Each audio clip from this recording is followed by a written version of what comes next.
Dalam membangun rumah, yang perlu kita perhatikan pertama kali adalah membangun pondasi rumah. Karena pondasi rumah ini adalah dasar dan alas yang utama untuk menyokong semua beban yang ada di atasnya. Kedua adalah kita perlu membangun tiang utama atau soko guru. Tiang utama harus kita pancangkan berdiri tegak dengan kokoh, sehingga seperti pondasi utama tadi diharapkan dapat kuat menahan beban yang akan disokongnya.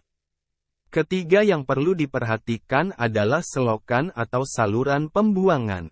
Kenapa? Karena bayangkan saja jika rumah yang kita tempati tidak mempunyai saluran air pembuangan misalnya dari cuci piring, air mandi bahkan saluran pembuangan WC. Kira-kira apa akibatnya? Rumah kita akan senantiasa kotor. Keempat adalah dinding atau tembok. Yang fungsi terbesarnya dari dinding atau tembok ini adalah untuk melindungi orang yang mendiami di dalam rumah dari orang lain, hewan maupun alam. Dan yang terakhir atau kelima adalah atap. Di mana atap yang baik akan memayungi kita dalam panas dan hujan. Sehingga kita akan terlindungi baik siang dan malam. Begitu juga dalam membangun iman dan Islam. Pertama kita harus membangun pondasi yang kokoh yaitu syahadat. Syahadat adalah dua buah kalimat yang diucapkan dengan sebagai bentuk persaksian seseorang sebagai bentuk pengakuan dan kesaksian bahwa telah memeluk agama Islam. Kedua, tiang agama harus kita tegakkan dengan sholat. Pengertian secara bahasa, sholat berasal dari bahasa Arab yaitu salah, yang berarti doa, atau cara berdoa untuk meminta permohonan kepada Allah.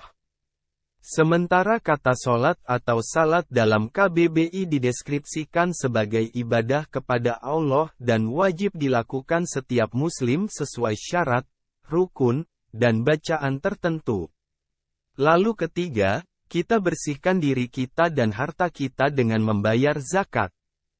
Zakat adalah bagian tertentu dari harta yang wajib dikeluarkan oleh setiap muslim, apabila telah mencapai syarat yang ditetapkan. Sebagai salah satu rukun Islam, zakat ditunaikan untuk diberikan kepada golongan yang berhak menerimanya, asnaf. Keempat kita lindungi diri kita dengan puasa, secara bahasa, puasa berarti menahan. Adapun secara istilah, puasa merupakan ibadah yang dilakukan dengan menahan diri dari makan, minum, dan segala hal yang membatalkan puasa dari terbit matahari sampai tenggelam matahari. Dan terakhir, yang kelima adalah kita payungi diri kita dengan menunaikan ibadah haji.